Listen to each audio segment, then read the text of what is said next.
Você já sentiu que sua vida precisava de uma pausa?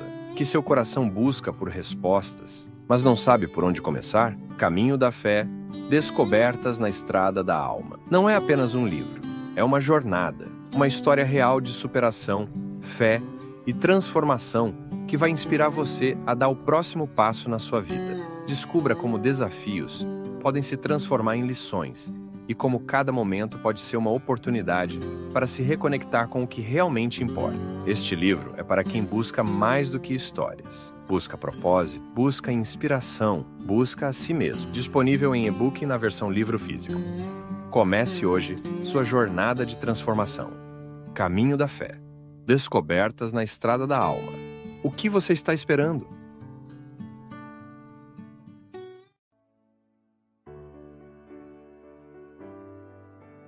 Padre Fábio, me chamo Emanuele, tenho 17 anos. Faz 2 anos que meus pais se separaram. E a partir de então comecei a perceber que fiquei uma pessoa negativa. Sempre me pego pensando que nunca encontrei uma pessoa que vai me amar de verdade. E com isso vem abaixo a autoestima. Acho que as pessoas nunca vão me achar bonita. E eu sofro com isso, padre. O que eu posso fazer? Minha filha, a leitura que nós fazemos de nós é absolutamente importante para a gente receber a leitura que o outro faz de nós. Seria muito cruel da minha parte esperar que o outro me ofereça aquilo que é minha obrigação oferecer-me. Então, às vezes, Emanuele, nós temos dificuldade de prosseguir a vida, é porque nós estamos esperando que o outro nos traga, que o outro nos prepare o que nós deveríamos preparar. Então, qual é a primeira realidade a ser curada? Tomar uma distância do casamento de seu pai e da sua mãe que não deu certo e tentar entender que isso não é uma regra para você. Que às vezes, quando eu vejo o fracasso do casamento dos meus pais, eu tendo naturalmente a pensar que o meu também será uma experiência fracassada. Porque é o exemplo mais próximo que nós temos de nós. Então é preciso lavar essa roupa suja. É preciso reorientar essa visão. Sim, tá certo. Eu terei sempre mais facilidade de interpretar o mundo a partir daquilo que está sendo oferecido a mim. Então eu interpreto o casamento a partir do casamento mais próximo que eu tenho. Se o do meu pai e da minha mãe não deu certo, eu tendo a pensar que os casamentos serão todos como os deles. Não, deles. E não. Sabe, permita que essa impressão vá embora.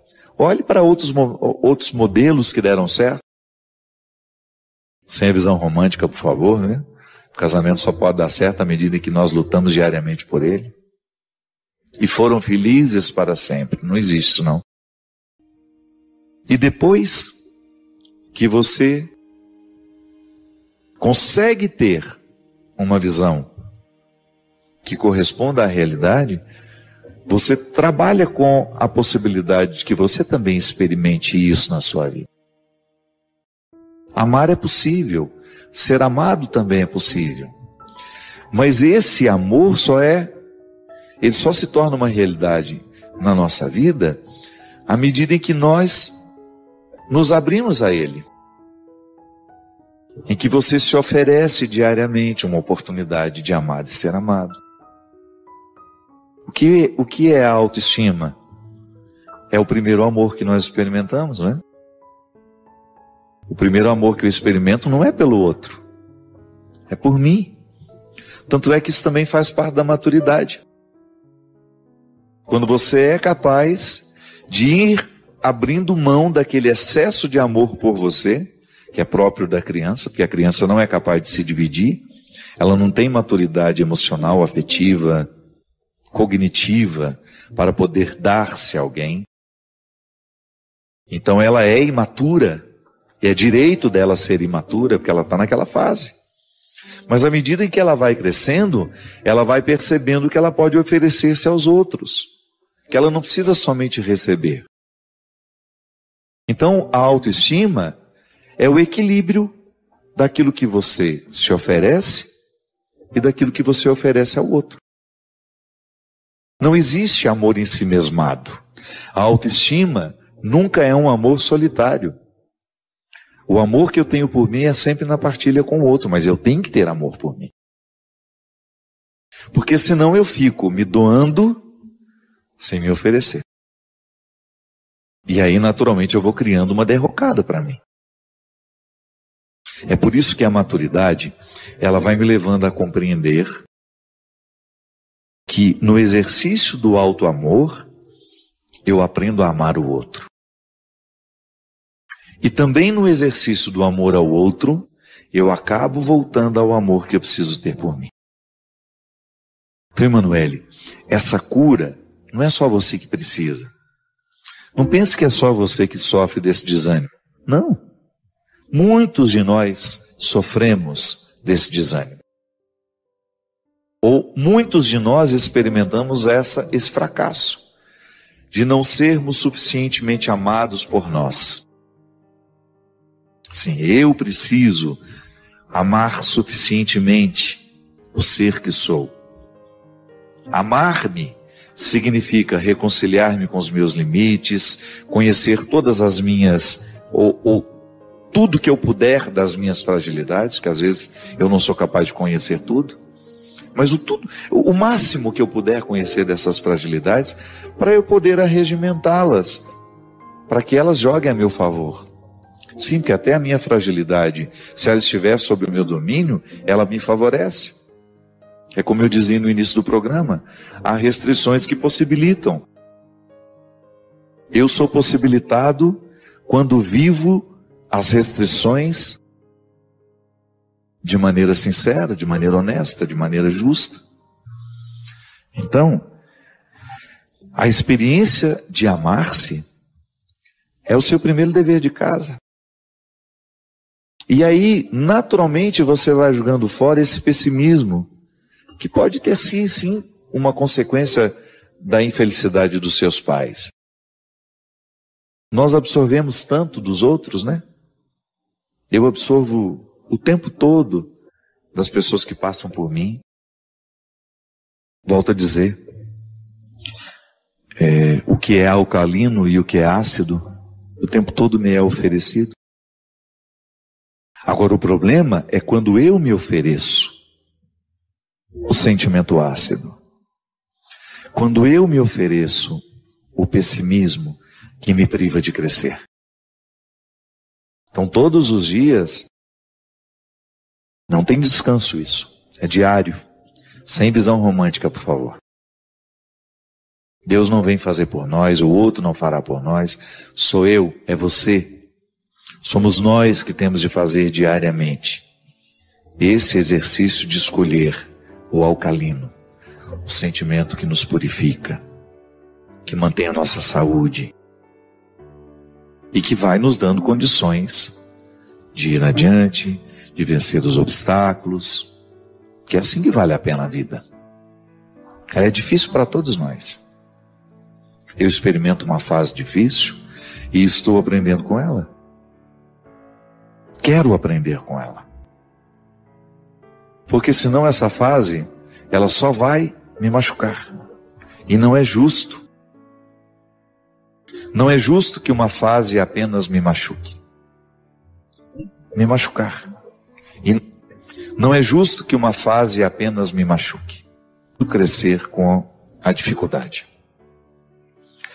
Estamos todos no mesmo barco, viu? Não se sinta sozinha nessa história. Eu tenho certeza que muitos que nos assistem agora vivem o mesmo conflito que você. Sim, gente que precisa se amar, se oferecer mais, para que tenha condições de oferecer aos outros. Cultivo, sabe? Amar é isso. É você se oferecer um cultivo melhor. É você se permitir a experiência da beleza através de um livro, através de um bom filme, através de uma boa conversa. Eu particularmente, minha gente, uma das coisas que mais me encantou é que Israel, a Palestina, né? Essa divisão que existe ali, o território, todo o território de Israel, digamos assim, ele é marcado por uma contradição tão bonita, tão venturosa, digamos assim, tão cheia de destinos, né? É no meio de um deserto.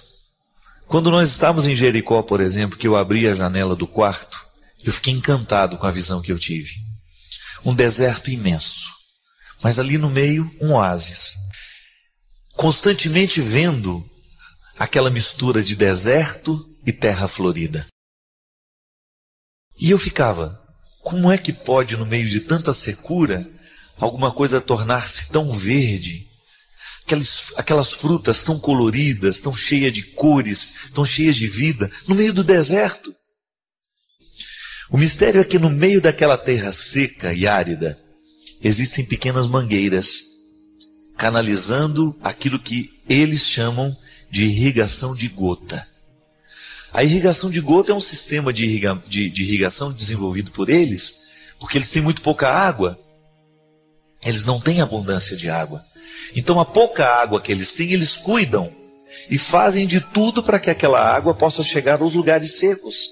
E daquela caixa saem então as pequenas mangueiras, levando no meio do deserto a água, que vez em quando solta uma gota, numa programação de às vezes 45 segundos, 1 minuto. É uma gota só. Não é muita água. É uma gota que sai daquela mangueira, cai na terra, e o milagre de ser constante, esta pequena gota, vai fazendo com que a terra se torne fértil. Mesmo no meio de um deserto imenso, é possível ter aquela plantação maravilhosa por causa da constância de uma gota que não deixa de cair. Há um mistério maravilhoso em tudo isso, não é verdade? Porque na nossa vida muitas vezes é a mesma coisa. Quantas vezes você também passa pela experiência de ter um deserto dentro de você? E quantas vezes você também ficou sem respostas? Como é que eu vou deixar, ou melhor, como é que eu vou transformar esse deserto em terra que possa ser plantada? Como é que essa terra árida vai sair da condição de árida para se tornar fértil? Quem sabe a gente olhando ali, como é que eles resolvem o problema da seca, o problema da aridez da terra, nós possamos descobrir um jeito também. Se deixarmos cair uma gota, por menor que seja, ela já faz a diferença.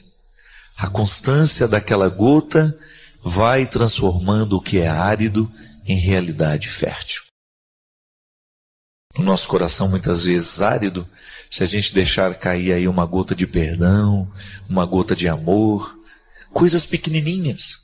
Às vezes a nossa tristeza é imensa, mas existem gotas de alegrias que nós podemos cultivar. Existem pequenas atitudes, pequenas gotas, que se a gente faz, o milagre da fertilidade volta.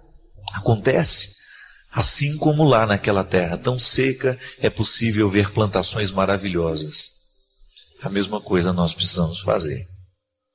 O tempo todo, nós precisamos jogar na aridez da nossa vida uma gotinha de esperança, que somada a outras pequenas gotas de esperança vão trazendo transformação. Nenhuma transformação é da noite para o dia. Tudo na vida humana é processual, isto é, fruto de um processo. Ninguém se torna bom da noite para o dia, da mesma forma como ninguém se torna ruim da noite para o dia, não.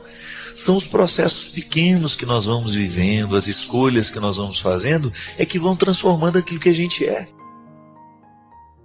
São as pequenas escolhas que vão constituindo as grandes realidades da nossa vida. E pode observar, grandes destruições acontecem por causa de pequenos descuidos. Grandes acidentes acontecem por causa da somatória de pequenos descuidos. Eu me recordo quando caiu aquele avião da Gol, lá no meio da mata, né? Muita gente perguntava qual foi a causa da queda. E eu ouvi um especialista dizendo, olha, a queda de um avião não é fruto apenas de um fator. São inúmeros pequenos fatores que, quando juntos, geram a catástrofe, a tragédia. A tragédia, ela nasce de pequenos descuidos. Assim como há muitos anos atrás, um avião de uma grande companhia aérea, porque o piloto distraiu, digitou a rota errada, ao invés de pousar em Belém, ele saiu lá no Xingu. Foi parar lá no meio daquela mata, totalmente o lado oposto para o qual ele deveria ter ido, por causa de um descuido. Minha gente, na nossa vida, a mesma coisa acontece. Se a gente não cuida, na hora que a gente digita a rota do nosso voo, nosso avião vai para um lado completamente oposto para o qual deveria ir. São os descuidos que mudam a rota da nossa vida. Às vezes mudando para coisas boas, às vezes mudando para coisas terríveis. O dia que você descuida da sua família, da sua casa, pode ter certeza, é bem provável que mais cedo ou mais tarde, o descuido de hoje somado ao descuido de amanhã, ao descuido de depois de amanhã, ou de ontem, resulte em realidades muito tristes. Aquilo que você deixa de fazer pelo seu filho hoje, vai somando-se a outros descasos, a outros, daqui a pouco você perde o controle da vida do filho. Porque educação é isso, né? É o processo miúdo, constante de todo dia, toda hora você dedicar-se àquele que precisa de você. Amar é assim. Não adianta você amar o seu filho profundamente hoje, se amanhã você o despreza. Não adianta você dar um grande presente ao seu filho hoje como prova do seu amor. Não, isso não muda a cabeça nem o coração dele, não. E nem adianta você passar anos e anos e anos distante do seu filho, depois chegar com os braços cheios de presente para conquistá-lo de novo. Não adianta. O que faz a gente ser fiel aos outros é o processo constante do cuidado. Então, se você quer ter o seu filho do seu lado a vida inteira, cuide dos pequenos detalhes, cuide das pequenas gotas. Se você quer que o seu casamento dê certo, cuide dos pequenos cuidados de todos os dias, dos pequenos detalhes todos os dias. É isso que faz a gente ser constante, é isso que faz a gente dar certo. Não existe fórmula de sucesso para a vida humana, não. Não tem um livro que você possa ler e que a sua vida vai mudar. Não. É todo dia, toda hora você descobrir onde é que você precisa colocar o seu empenho, o seu cuidado. É a gota caindo na terra. E às vezes um cuidado parece que não vai fazer diferença, mas vai, porque ele vai sendo uma somatória. Ele vai se juntando a outros cuidados. E esses outros cuidados, quando somados, eles geram uma atitude, geram um jeito de ser. E o que mais vale na nossa vida é a gente transformar o nosso jeito de ser, a nossa atitude. E essa transformação só virá a partir do momento que nós observarmos as pequenas coisas. Nos últimos dias eu estou preferindo ficar sozinha do que com as pessoas. Isso é normal? O que é normal, minha filha? É você perceber, né? Esse conceito de normalidade é muito estranho, porque é só você identificar se a sua necessidade de solidão está se estendendo demais. Porque todo mundo tem necessidade de solidão. Aliás, eu tenho pavor de não ter o meu espaço de solidão. Todo mundo precisa, né? Ter aquele seu momento, né? Aquele momento que você fica sozinho, que você não está sendo olhado por ninguém, que você pode ficar descalço, que você anda de pijama dentro de casa, que você fique à vontade, é o seu espaço. Às vezes, dentro da nossa casa, nós não conseguimos viver privacidade. Primeiro, por causa de um espaço físico. Às vezes você dorme com 2, 3 pessoas no mesmo quarto. Então, que hora que você fica sozinho? Só na hora que você vai no banheiro. E mesmo assim, se a casa tem um banheiro só, daqui a pouco tem alguém batendo, tá demorando, vai ficar quanto tempo aí, né? Então, como é que você vai construir a sua privacidade? Eu me lembro que lá em casa a gente não tinha privacidade, não. Privacidade é coisa de rico, porque nós não tínhamos nem casa que pudesse nos dar privacidade. Então, esta falta de privacidade dentro do nosso contexto familiar precisa ser sanado de outra forma. Tá certo que você não tem uma casa para ficar sozinho, para criar o seu espaço, para ficar lá, né, fazer a sua meditação, a sua leitura. Crie o seu espaço de solidão, que ele é muito importante. Agora, minha filha, quando você percebe que a sua solidão está prejudicando a sua relação com as pessoas, então alguma coisa está errada. Porque o nosso tempo de solidão, ele tem que ser para preparar o nosso convívio. Não é só um egoísmo, não. A solidão prepara o convívio. Coloque isso na cabeça. Assim como as férias nos preparam para o trabalho. Qual que é a função das férias? É descansar o corpo para depois a gente voltar trabalhando com mais disposição. Não sei se isso acontece de maneira, porque às vezes as nossas férias são mais cansativas do que o trabalho, né? Quem merece isso não, gente? E às vezes nós construímos o nosso descanso de um jeito cansativo. Então muitas vezes essa necessidade de solidão, ela é um cansaço mesmo, uma incapacidade que muitas vezes nasce uma incapacidade do nosso jeito de organizar bem a vida. Eu sempre penso assim, que há sempre um detalhe na nossa vida que pode ser modificado. Às vezes nós esperamos que grandes mudanças aconteçam. Não. Grandes mudanças não costumam acontecer, não. Ou se acontece, é muito sobrenatural. O natural é que você tenha a possibilidade de pequenas mudanças. Se eu disser para você que grandes milagres acontecem na nossa vida todos os dias, não. São miudinhos. Agora, uma coisa é certa. Que acontecem. Aí vai depender da nossa sensibilidade de abrir os olhos para perceber. Vai depender daquilo que nós conseguimos enxergar. Você tem inúmeras possibilidades diante de você. Pode ser que você não veja todas. Comece por aquelas que você vê. Seja honesto com aquilo que Deus está te dando. Muitas vezes nós ficamos pedindo a Deus uma série de coisas, mas Ele já deu o que a gente precisa, mas a gente não sabe reconhecer. E saber reconhecer aquilo que Deus nos deu é um jeito bonito que a gente tem de experimentar o cuidado dele por nós. Comece a mudar a sua vida. Comece por coisas pequenas. Outro dia encontrei uma senhora que me disse: padre, ouvi uma palavra que modificou o meu jeito de pensar a minha vida. E começou simples. Começou a partir de uma caminhada que ela estava fazendo todos os dias de manhã. O todo dia não pode ser a partir da segunda-feira só. Tem que ser uma atitude que envolva a nossa vida, que nos discipline. E aí todos nós sabemos onde é que nós precisamos mudar. Às vezes são mudanças grandes que só acontecerão nas mudanças miudinhas que a gente assume todo dia. Quer um exemplo? Vai para a sua gavetinha de novo. Dá uma olhada em tudo que você está guardando aí no seu quarto. Tem muita coisa que você passou da hora de jogar fora. E às vezes a gente fica pensando: e se amanhã eu precisar? Mentira. É um jeito que a gente tem de entupir os armários, de entupir as cômodas, de entupir o nosso quarto com coisas desnecessárias que nós nunca vamos usar. É um jeito bonito que a gente tem de deixar o ambiente mais limpo, de dar qualidade à nossa vida. Pesos que estão de fora, que estão dentro das gavetas, que estão nos guarda-roupas, mas pesos que estão aqui dentro de nós também. Rancores que às vezes nós precisamos jogar fora. É um jeito bonito que você tem de deixar Deus cuidar de você, jogando fora aquilo que não merece ser guardado. Padre Fábio, é possível ser feliz sofrendo? Tudo depende do jeito como a gente sofre, né? Há sofrimentos que são redentores. São aqueles que você descobre a razão do sofrer. Então eu estou vivendo uma privação na minha vida, digamos, vou dar um exemplo. Eu preciso passar num vestibular. Então eu sofro a ansiedade daquela responsabilidade de ter que passar. Agora, a partir do momento que eu começo a estudar, eu continuo sofrendo, porque a ansiedade ainda está em mim. Mas eu começo a descobrir o caráter redentor do sofrimento, que é justamente preparar o resultado. Quando nós perdemos alguém, por exemplo, não vamos falar de morte física, não. Vamos falar de morte psíquica, né?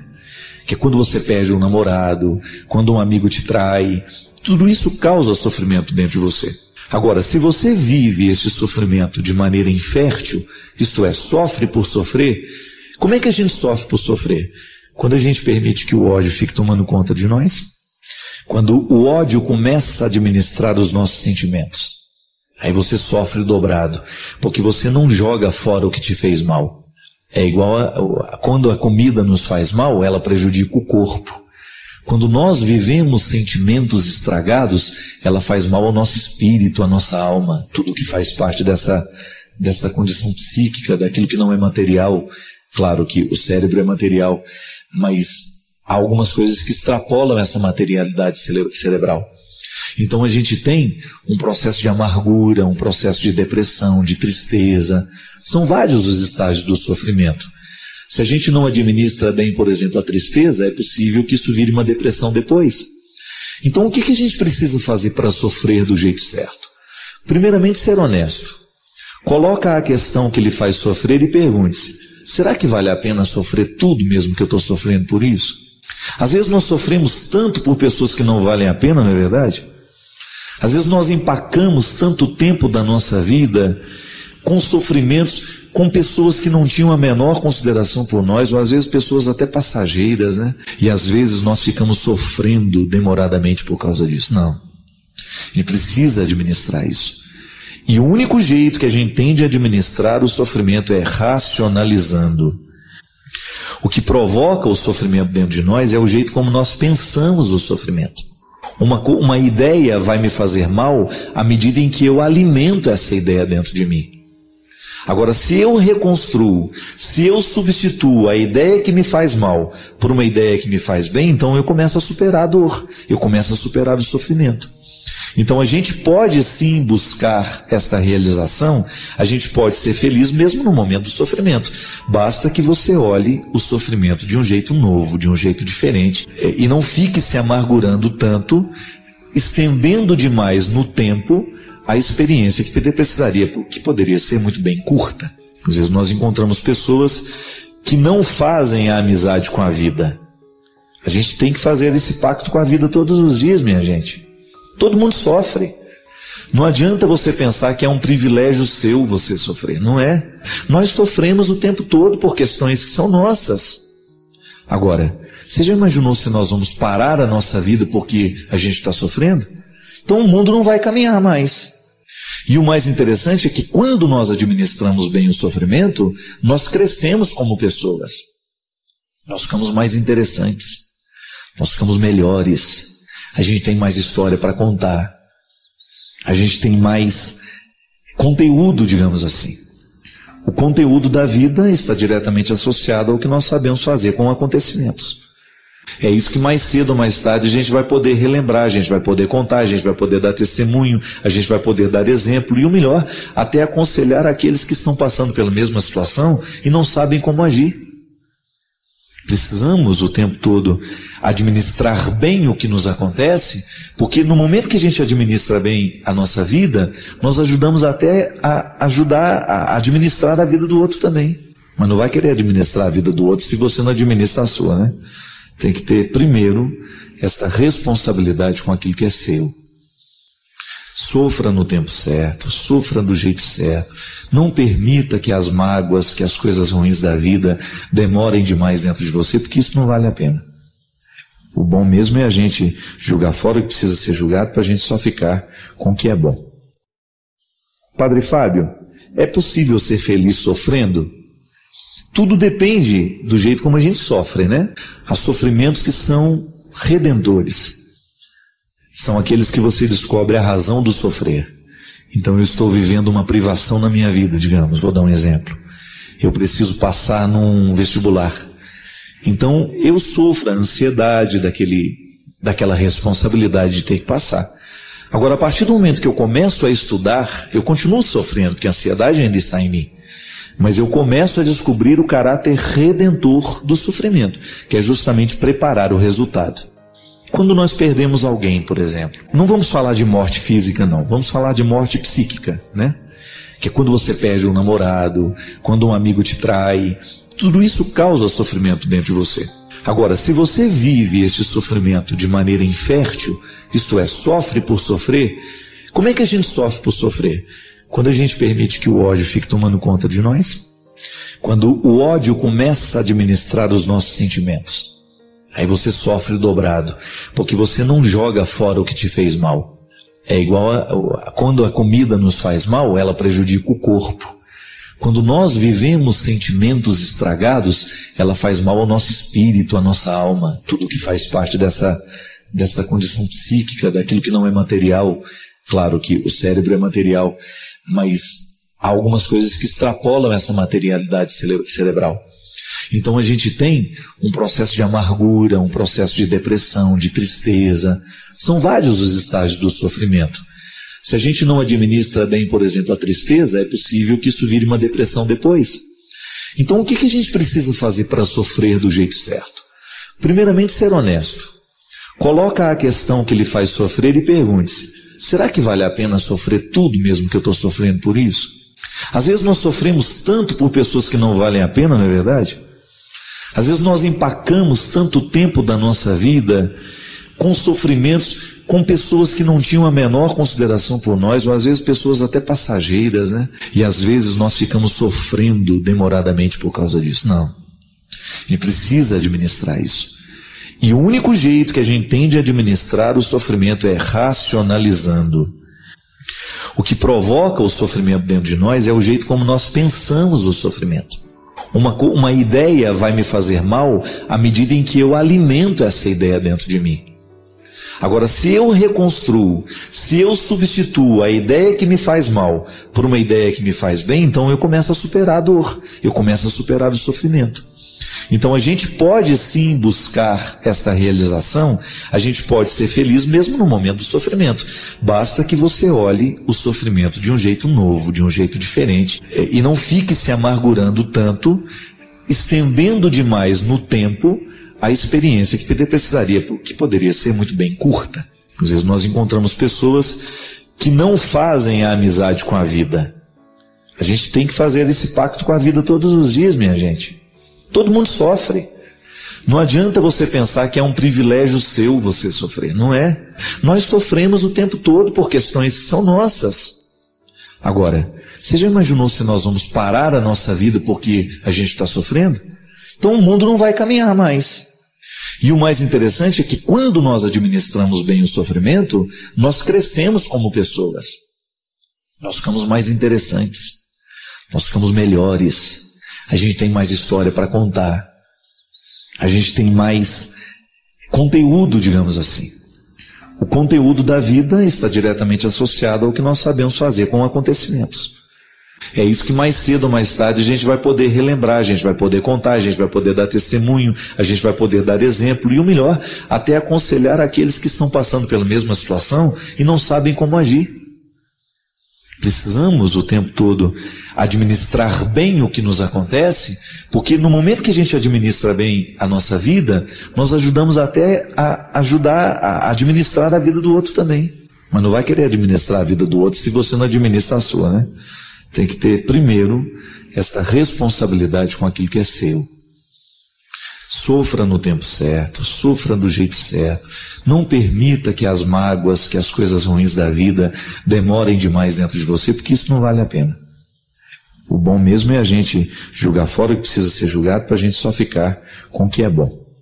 Você que já passou pela vida, que já viu muito mais do que eu, o que eu posso fazer para ser feliz? Uma pergunta muito sincera. Talvez as crianças nos façam de outro modo. Talvez elas ainda não saibam formular assim.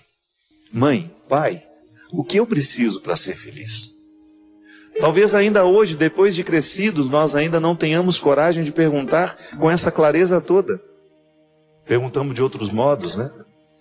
Às vezes perguntamos errando. Às vezes nós perguntamos como é que nós fazemos para ser felizes através dos nossos erros. É interessante a gente identificar que em muitas quedas, que em muitos vacilos humanos, ali está uma tentativa de ser feliz. Não é verdade? Você já experimentou isso? Você sabe muito bem do que estou falando. Já vivenciou a dor de não ter sido feliz naquele momento que você procurava ser. É assim mesmo. A vida é feita de fragilidades, nós somos feitos de fragilidades. Nem sempre nós escolhemos o jeito certo. O importante é a gente fazer a pergunta da criança continuar viva dentro de nós. Aliás, eu acho que é um grande desafio é a gente manter viva a criança que pergunta dentro de nós. É interessante que quando uma criança está vivendo o processo de descoberta do mundo, ela experimenta a dimensão filosófica da vida, né? Você já viu que crianças gostam de perguntar, né? A fase dos porquês, né? Por que isso? Por que aquilo? E feliz da criança que convive com pessoas dispostas a responder essas perguntas. Às vezes a gente vai, cala a boca, menino, tá cego. É a fase filosófica que nós podemos matar numa criança quando nós não estamos dispostos a acolher os seus questionamentos. Ainda hoje, conversando com um casal de amigos, eles falavam da diferença da filha mais velha para a filha mais nova. Dizem que no aniversário de 2 aninhos, a menina não quis vestir o vestido que a mãe havia preparado, porque ela sempre teve uma vontade muito forte. Ela desde menininha, petitinha, ela já demonstrava que ela manifestava o que ela queria. Eu não gosto desse vestido, pronto, e acabou. E aos 2 anos, você já imaginou isso? E aí disse que vestiu o vestido que ela não queria e não olhou para a cara da mãe durante toda a festa. Imagina uma criança com 2 anos. E aí eu estava dizendo para essa minha amiga que é mãe da criança, né? Falei, você pode ter um grande ser humano dentro de casa, né? Porque ela tem um temperamento forte. Essa menina sabe o que quer. Mas aqui, gente, é tão determinante quem vai conviver com essa criança para ajudar a fortalecer essa vontade do jeito certo, né? Sem que essa vontade se transforme em arrogância, em prepotência ou até mesmo em desobediência. É muito mais difícil conviver com um filho que tem uma inteligência aguçada, que tem uma força de vontade já muito presente na sua personalidade desde muito jovem, do que com um filho que é mais submisso. Então vai dar muito mais trabalho ser pai e mãe de uma criança que já demonstra essas aptidões filosóficas e essa força de vontade, né?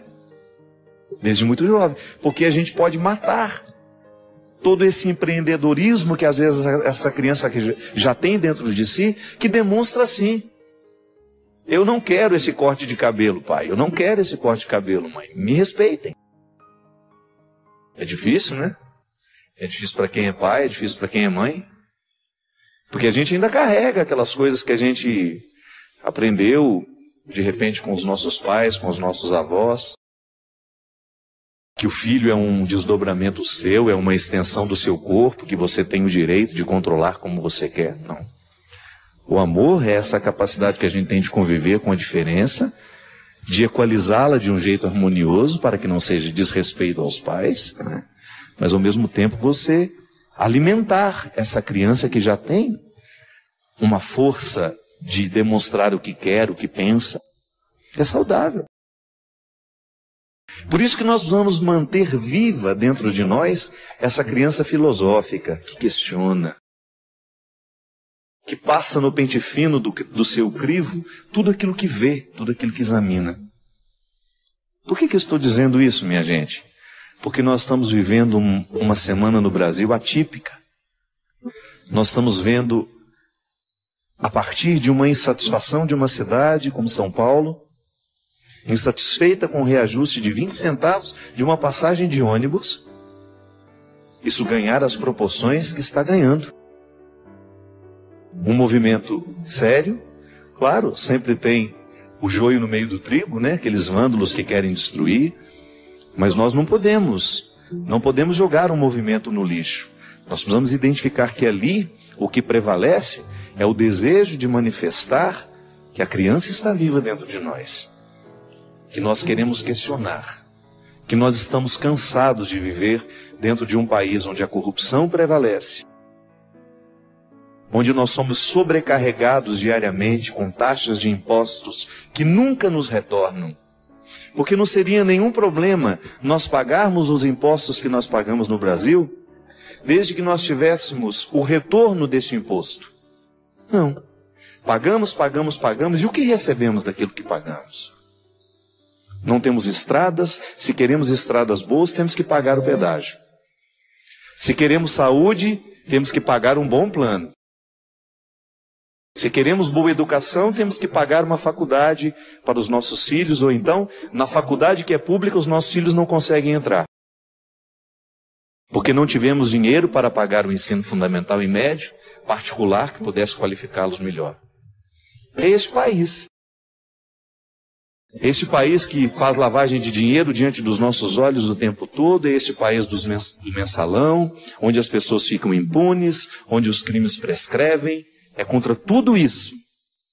Os 20 centavos foram apenas Uma ponta que nos demonstrou que nós estávamos incomodados com as decisões que são tomadas sem a nossa participação.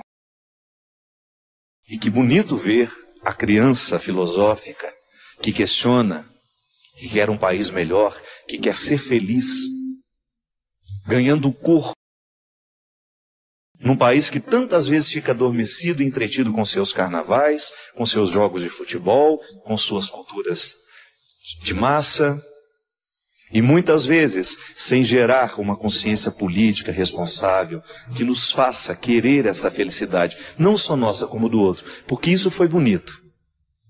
Boa parte daqueles manifestantes estão falando em nome daqueles que andam de ônibus, nem tomam ônibus. Boa parte daqueles manifestantes está assumindo solidariamente o sofrimento daqueles que estão sofrendo com o aumento da passagem. Não ando de ônibus, mas vou lá manifestar o meu apoio àqueles que estão sendo mais uma vez sobrecarregados com aumentos.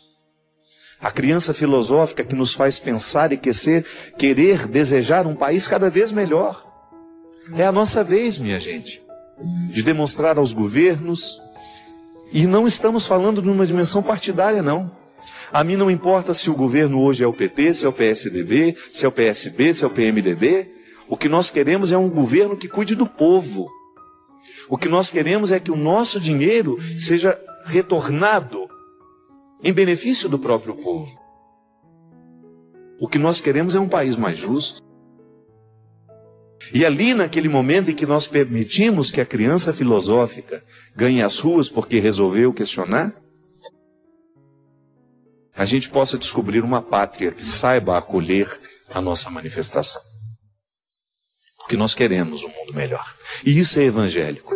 A proposta de Jesus é um caminho natural para a felicidade. Não é autoajuda não, viu? Porque a proposta de Jesus não é mágica. É mudança de mentalidade, como dizia muito bem São Paulo. E Padre Zezinho nessa música, de maneira fantástica, nos coloca na perspectiva do cristianismo como um assumir a postura de Jesus. Pensar como Jesus pensou, amar como ele amou, viver como ele viveu, sentir como ele sentiu, ter a totalidade do nosso ser perpassada pelos sentimentos, pelos pensamentos, pela postura e pela vida de Jesus. Você já imaginou se todos os nossos governantes fossem verdadeiramente cristãos? Que não usassem a máscara do cristianismo apenas para a sua eleição? Você já imaginou se os nossos governos, ao invés de buscar medidas populistas, que só façam a manutenção de um poder eterno, estivesse realmente preocupada com a formação do ser humano, com a capacitação, com a vida, com a consciência deste povo? Não é verdade? Isso é religião. Essa é a dimensão responsável política que todo discurso religioso precisa perpassar. É a mudança de mentalidade. Eu não posso admitir que o meu cristianismo seja de fachada. Eu não tenho o direito de ir para as ruas protestar contra a impunidade, contra a corrupção, se eu promovo toda essa corrupção e essa impunidade em medidas menores na minha vida. É aqui que o cristianismo nos toca. É aqui que a criança filosófica precisa agir. Todos os dias à noite, essa criança filosófica precisa tomar conta de nós. Ela precisa prevalecer contra todas as hipocrisias que ao longo do dia, porventura, tomaram conta da nossa vida. E então nos perguntar a respeito deste cristianismo. Se o cristianismo que nós praticamos é um cristianismo cristão. Porque às vezes o cristianismo, esse nome, ele está distante da proposta de Jesus. Ele é fachada, ele é brilho só, fogo de artifício, que não dura muito tempo. E aí a verdadeira manifestação é aquela que ocorre todos os dias, quando você volta a se comprometer com o Evangelho. Você olha para a vida que você viveu, você honestamente identifica onde foi que você se desvirtuou, onde foi que você não pensou como Jesus, onde foi que você não agiu como Jesus, onde foi que você não amou como Jesus amou, e aí você reassume o compromisso com Ele. Isso é cristianismo fértil. É aquele que nos coloca todos os dias numa perspectiva de análise e de postura de atitude, de mudança de atitude. Hoje eu não vou dormir sem permitir que a minha criança filosófica cristã, porque eu sou batizado, me interrogue a respeito de mim mesmo, a respeito das minhas escolhas, a respeito do que resolvi fazer, a respeito de tudo aquilo que eu permiti que fosse a minha vida hoje. Porque eu quero ser feliz. Não é verdade? Você também quer ser feliz. E às vezes a gente não é feliz é porque a gente mata a criança que reflete em nós, que pergunta. Por que eu estou dando o exemplo da criança? Por causa da música. E por causa da indiscrição que toda criança tem. A criança é indiscreta, não é? Ela pergunta aquilo que muitas vezes o nosso juízo não permite perguntar. Ela é sincera. Por isso que Jesus falava que só pode entrar no reino dos céus quem for como as crianças. Ele não está falando da infantilidade. Ele não está se referindo a um jeito imprudente de viver, a um jeito infantil, imaturo, não. Ele está falando da pureza do coração. Ele está falando justamente da falta de cercas, da coragem de perguntar e de interrogar, da coragem de ser verdadeiro. Porque nenhum cristianismo pode ser frutuoso se ele não passar pelo crivo da nossa verdade. Está sendo verdadeiro o que eu estou vivendo? Será que hoje eu estou mais parecido com Jesus? Ou isso está apenas um discurso que não me toca? Será que hoje a minha manifestação, né? Porque o cristão, ele vive em constante manifestação. Ainda que eu não saia nas praças para protestar, o nosso jeito de viver tem que ser tão coerente, que ele incomoda. Incomoda no bom sentido, de provocar no outro um questionamento. Meu Deus, como ele é honesto. Meu Deus, como ele é verdadeiro.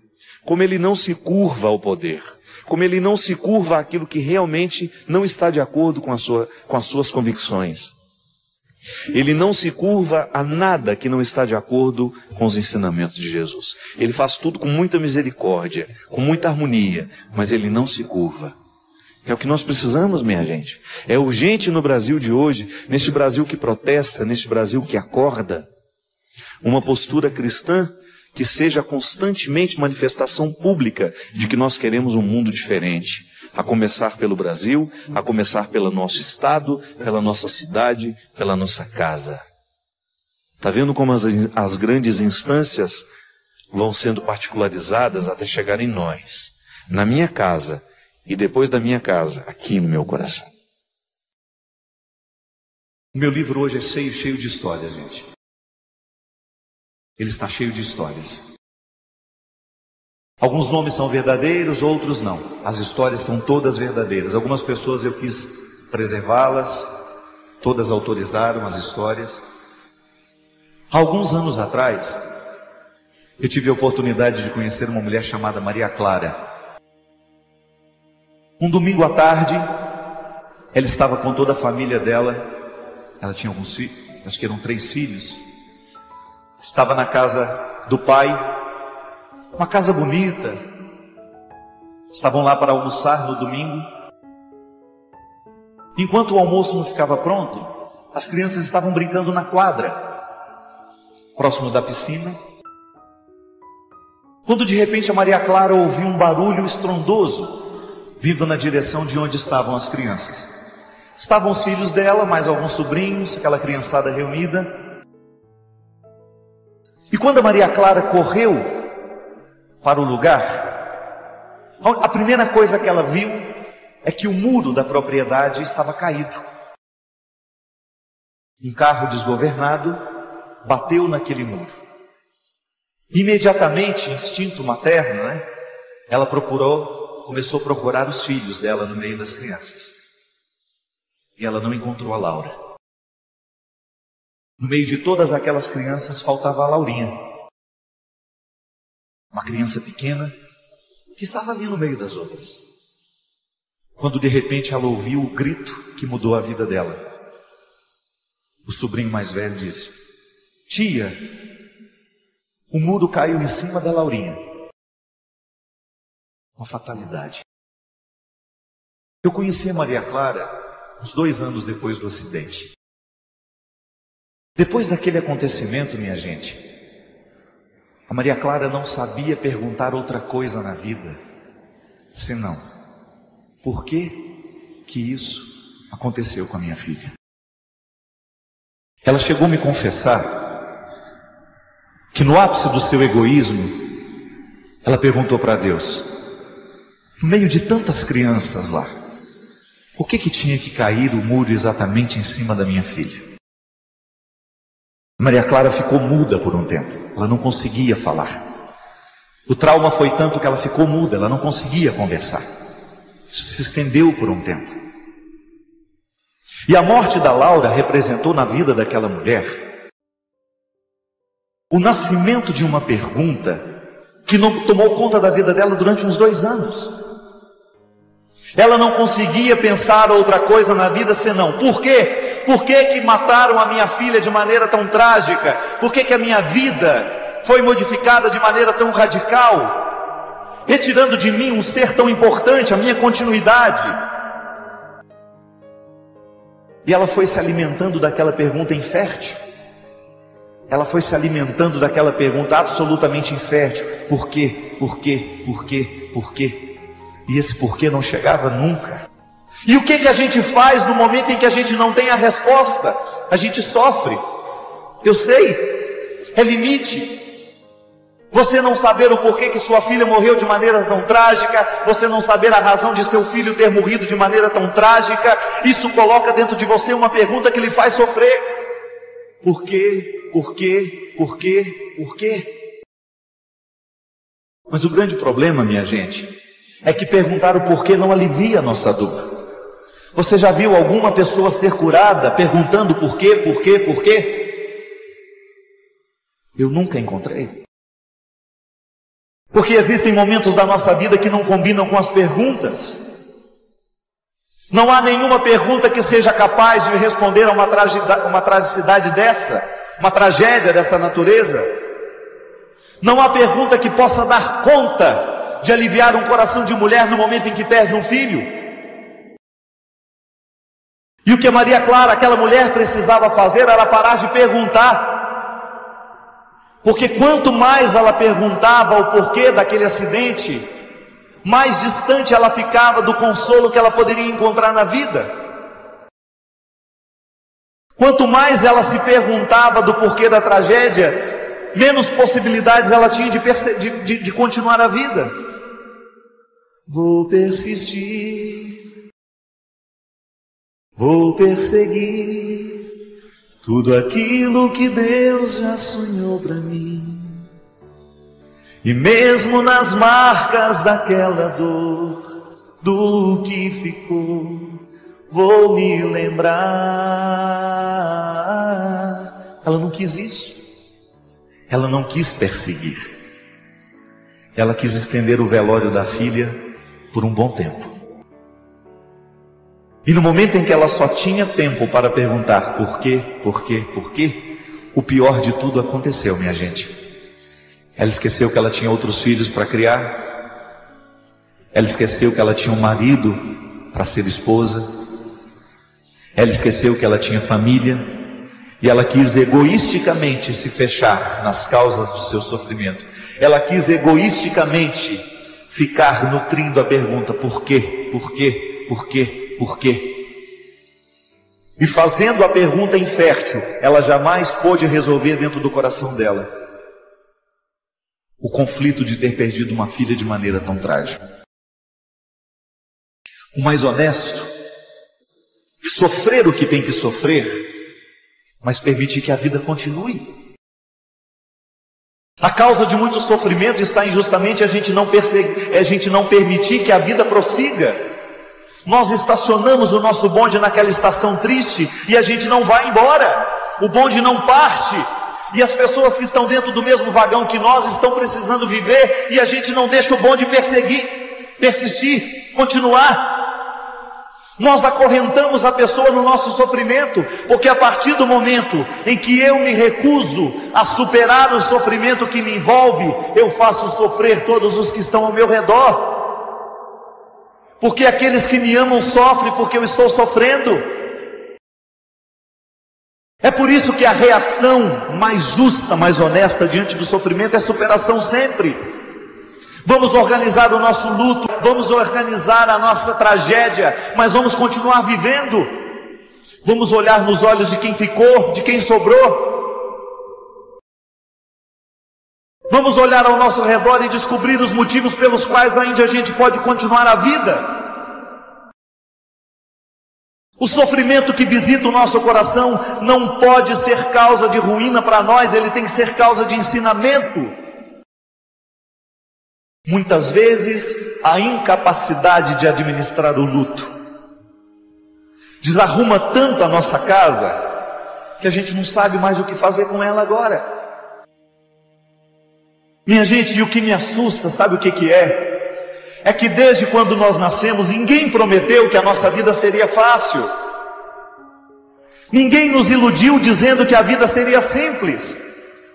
Mas o que acontece com a gente, que parece que a gente nunca está pronto para sofrer, que nós nunca estamos prontos para dar a volta por cima, porque a gente está cada vez mais imaturo, a imaturidade está prevalecendo tanto, nós estamos nós somos anões muitas vezes, afetivamente, psíquica.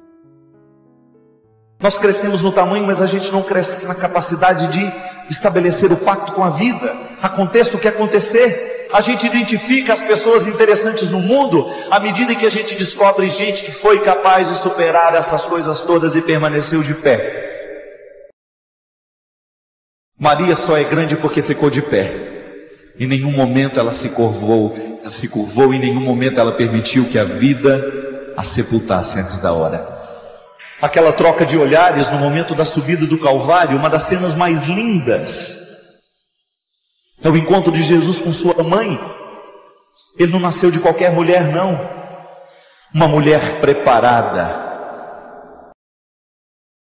uma mulher que soube perder, uma mulher que soube encarar o sofrimento, uma mulher que soube subir o Calvário, porque o Calvário é o lugar justamente de purgar tudo que é excessivo em nós.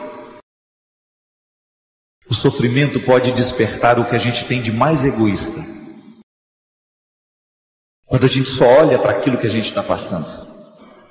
Mesmo porque, gente, uma bonita forma que nós temos de superar a tragédia das nossas vidas é a gente olhar para as pessoas que estão do lado e procurar ajudá-las. É quando a gente faz da nossa tragédia um ponto de partida e não um ponto de chegada. A minha tragédia, a sua tragédia, a minha dor, a sua dor não pode ser o nosso ponto de chegada. É o nosso ponto de partida. Quantas pessoas ficam interessantes depois que tomam essa iniciativa? Eu não vou permitir que a vida me sepulte mais do que a própria morte. Às vezes, a vida sepulta mais do que a própria morte. Quando nós não damos conta da vida, quando nós não damos conta de olhar para as dificuldades que nós temos, quando nós não encaramos os nossos limites de maneira positiva, quando nós nos curvamos das nossas fraquezas, das nossas fragilidades, você não tem como mudar o seu passado, você não tem como mudar o que te aconteceu. Estamos todos nós aqui, cada um com marcas profundas de sofrimentos passados, de coisas que aconteceram há mais de 20 anos e que ainda estão nos levando no cabresto ainda hoje. Se não compreendido de maneira correta, minha gente, o sofrimento se transforma em cabresto. Aquela corda que vai puxando o animal, dando a direção para onde o dono quer. O cabresto no cavalo firma nas duas partes da cara. Se eu quero que ele vire à direita, a corda prende na direita. Se quero que vire à esquerda, prende na esquerda. Só de tocar na cara do cavalo, o cabresto, ele já sabe para onde tem que ir. Quanta gente sob o cabresto do sofrimento há mais de 20, 10, 30 anos, porque não foi capaz de reassumir a autoria da própria vida no momento da dor. Quis ficar perguntando por quê, por quê, por quê, por quê, por quê. Nós precisamos ter coragem, nós precisamos olhar essa vida de frente. É desafio para gigantes? É sim. Mas ninguém nos prometeu que seria fácil. E volto a dizer, muitas vezes nós não chegamos à resposta, é porque a gente ainda não fez a pergunta certa.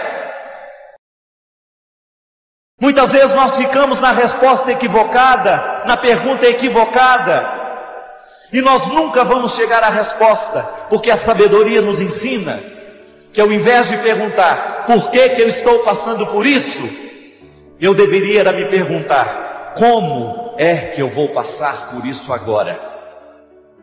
Não importa quanto tempo você tenha ficado sepultado, não importa quanto tempo quantas coisas tenham caído sobre você, quanto tempo você tem alimentado esse sofrimento desordenado do ponto de vista afetivo, não importa quanto tempo você deixou de se amar, o que importa é que hoje você pode cantar, e que hoje você pode reiniciar um tempo na sua vida, porque Deus, ao curar o nosso jeito de interpretar o nosso sofrimento, Ele muda o que a gente tem de mais profundo.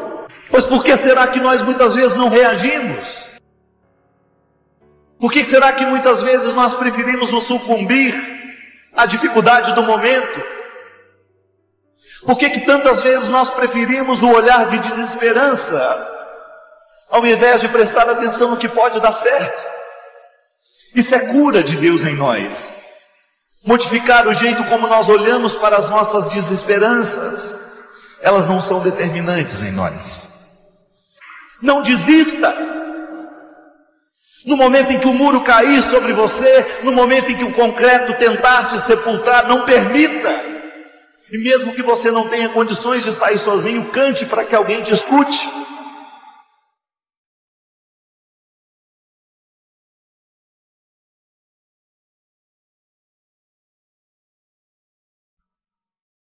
Toda vez que a gente se refere a nós o fazemos a partir de uma convicção de que existe uma parte aqui em mim, em você, que de alguma forma tem o controle de tudo. Dê o nome que você quiser. Eu gosto de chamar isso de consciência, que é o lugar onde Deus habita.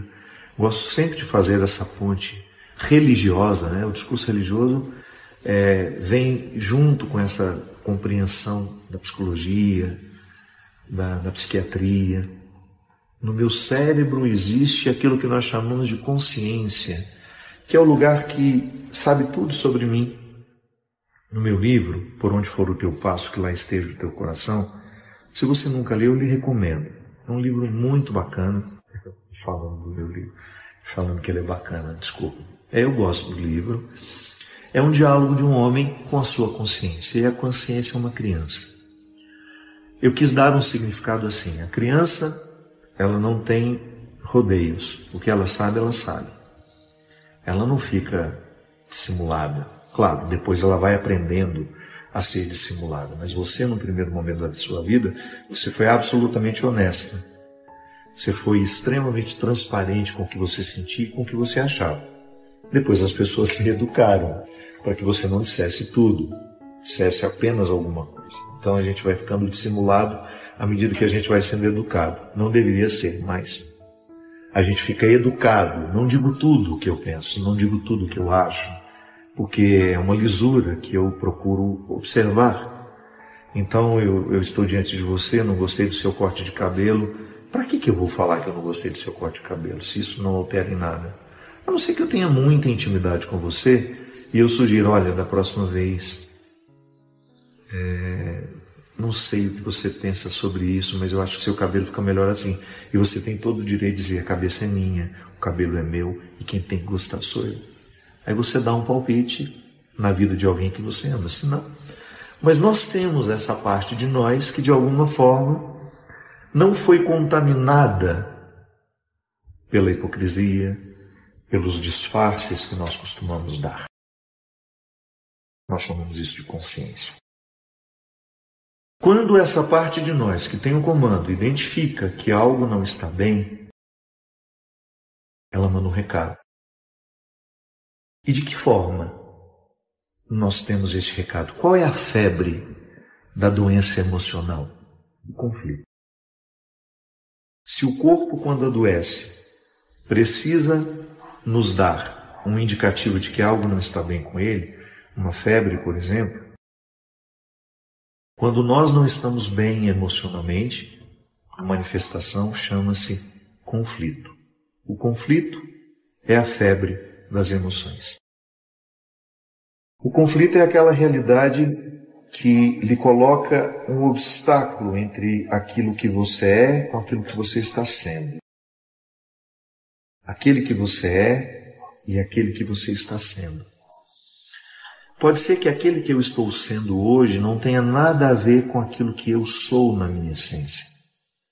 Então eu fui assumindo coisas na minha vida que não me diziam respeito, e por ter medo de contrariar alguém, eu fui acatando aquilo como meu, foi ficando para mim, fui assumindo, não fui tendo coragem de dizer que aquilo não era para mim, que aquilo não tinha nada a ver comigo, e de repente aquela situação se avolumou, e eu deixo de morar bem dentro de mim.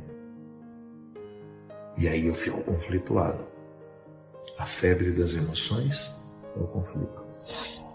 Fico conflituado, não caibo dentro de mim, não sei como agir, não sei como viver, como fazer. E o conflito, ele se estabelece dentro de nós assim, como uma espécie de espinho no travesseiro. Sabe, como se você tentasse dormir numa cama cujo travesseiro está forrado de espinhos. Toda vez que você deita a cabeça, você sente o espinho. Está desconfortável, não consigo dormir. Às vezes, aquele desconforto vai aumentando. E o que eu preciso fazer? Preciso enfrentar. Preciso pegar esse travesseiro e tirar espinho por espinho, jogar fora, para que o travesseiro volte a ser confortável. Na vida emocional acontece a mesma coisa. Às vezes nós vamos permitindo que alguns contextos extremamente desconfortáveis vão ficando na nossa estrutura de vida, e a gente vai convivendo com aquilo, e a gente vai passando os dias, e a gente vai se adaptando a isso. É como se a gente se adaptasse à doença. Como se você se adaptasse à febre. Não, o seu corpo não foi criado para ficar constantemente em estado febril. Aliás, a febre é um desconforto horrível. Você perde o ânimo, você perde a disposição. Você tem que tomar um antitérmico. Mas qual é o antitérmico para o conflito? Qual seria a porção que teria alguma ação sobre esse conflito? O enfrentamento. O que é o enfrentamento? É a capacidade, a coragem que você tem de colocar-se diante daquilo que está sendo desconfortável do ponto de vista das emoções para você. Por que eu estou sentindo isso? Por que eu estou tão desconfortável em mim? E você tentar identificar. Pode ser que você tenha assumido muita coisa que não era sua, que não era para você, que não tem nada a ver com você, e você foi se adaptando. Pode ser que você tenha estendido aquele relacionamento que você sabe que já acabou há muito tempo. Não existe respeito, não existe amor, não existe solidariedade, só existe a obrigação. Aquele relacionamento pode ser de amizade, pode ser de namoro, pode ser de casamento, pode ser o que for.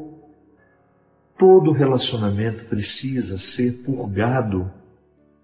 As nossas relações, até mesmo as obrigatórias, você precisa purgar a sua relação com seus filhos todos os dias. Ou se não é todo dia, né? Porque dá a impressão que a gente vai ficar aí eternamente terapeutizando tudo. Seria o ideal. Mas pode ser que você coloque para você a regra de pelo menos uma vez na semana pensar na qualidade dos seus relacionamentos. De que maneira você está levando adiante os vínculos que você tem. E você identificar os conflitos que existem em cada relacionamento. Inclusive, aquele relacionamento que não passa por uma outra pessoa, mas que passa por uma escolha. O trabalho que você tem, por exemplo. O trabalho não é uma pessoa, mas é uma escolha que você fez um dia. E pode ser que o seu corpo as suas emoções estejam tentando lhe mostrar que esse trabalho é um lugar de infelicidade para você, que você ficaria muito mais feliz e muito melhor se você até ganhasse menos, mas estivesse trabalhando em algo que lhe realizasse. Tá bom, mas aí você pode dizer para mim, padre, e a estabilidade que eu alcancei? Você precisa pesar isso, inclusive para ter direito de escolher pela estabilidade, sabendo que ela pode ser um aprisionamento para você. Mas até escolher a estabilidade, mesmo sabendo que ela lhe faz mal, precisa ser uma escolha. Esse conflito precisa ser sanado, precisa ser ouvido. Tá bom, eu chego à conclusão de que eu sou infeliz no meu trabalho, mas eu fico por causa da estabilidade. Mas você então fez o enfrentamento. Você chegou à resposta. O que é cruel é quando você não chega a uma resposta, mas você fica naufragada o tempo todo nas enormes ondas do seu descontentamento. Eu não ficaria num lugar, mesmo que me desse estabilidade, estando eu infeliz. Mas as outras pessoas têm o direito de viver isso. Sim, até para ser infeliz as pessoas têm o direito. E eu sei que às vezes é difícil a gente olhar isso e permitir que o outro seja infeliz. Quantas vezes eu quis mudar a cabeça das pessoas que eu amo, porque eu queria a felicidade para elas. Porque elas naquele momento não queriam o mesmo que eu, e eu precisava de alguma forma ficar bem com a opção de não poder interferir mais. Tá bom, a vida é sua, tudo o que eu tinha de dizer eu já disse, inclusive vou parar de falar, para não ficar aquela coisa desagradável também para mim, de ficar eternamente dizendo a mesma coisa, mas a partir deste momento viva o seu conflito e decida. Se é isso que você quer, então tá bom. Até para você ser infeliz você tem o direito. Até de ser infeliz você tem o direito. E eu não posso interferir na sua escolha. Mas é bom que essa escolha tenha passado pelo enfrentamento. Eu enfrento os meus conflitos. Eu não deixo para amanhã. Tá bom, esse amanhã, minha gente, eu não preciso ler literalmente, compreender literalmente. Às vezes o amanhã é mês que vem, ou depois dessa pandemia. Eu cheguei à conclusão de que, muitas pessoas já concluíram isso antes de mim. Eu assumi isso para mim como uma regra de vida. Que eu nunca posso tomar uma decisão importante quando eu estiver muito feliz ou quando eu estiver muito triste.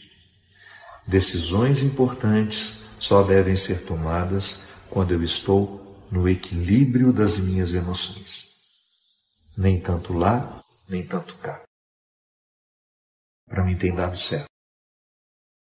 Às vezes eu passo por momentos difíceis em que eu quero reagir imediatamente. Eu penso, para que eu vou reagir a isso agora?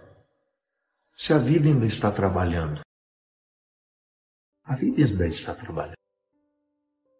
Quantas coisas eu achei que eu tinha a compreensão delas e de repente eu percebi que não tinha nada e o tempo me mostrou, meu Deus, que ilusão a minha. Pensar que eu tinha resposta para aquilo e não tinha. Às vezes eu achei que eu estava enxergando a verdade, não era. Era um equívoco. O tempo veio e desmentiu, então hoje eu tenho tido muita paciência comigo. Muita paciência, preciso ter. Porque senão a minha vida será pautada a partir dos impulsos. E eu não posso ser impulsivo. Eu cheguei à conclusão de que para mim a impulsividade me coloca num contexto de muita burrice. Burrice racional e burrice emocional.